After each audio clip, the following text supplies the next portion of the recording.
Concernant le poil incarné, les séances sont exactement à l'identique que pour un poil normal. En revanche, nous sommes plus attentifs à l'aspect de la peau au moment du traitement, car certaines peaux peuvent être inflammatoires et donc il peut y avoir des séances plus douloureuses et il y a un suivi plus important pour ne pas avoir de diffusion d'irritation après les séances. Nous pouvons donc parfaitement traiter le poil incarné et pour moi, il s'agit d'une vraie indication médicale de l'épilation que nous avons plaisir à faire dans nos centres parce que ça aboutit à une forte satisfaction des patients, tant au niveau du confort, mais on sous-estime souvent aussi le fait que la peau après est beaucoup plus douce.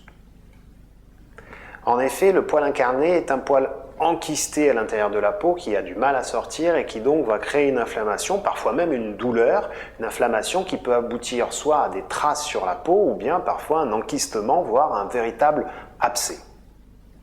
Le principe du laser est assez simple.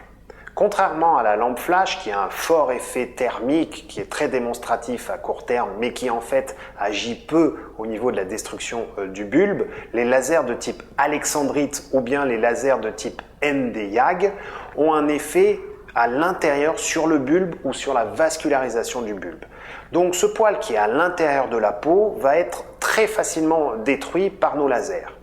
En un ou deux passages, c'est-à-dire en une ou deux séances espacées d'un mois ou d'un mois et demi, on a déjà un résultat sur le poil incarné.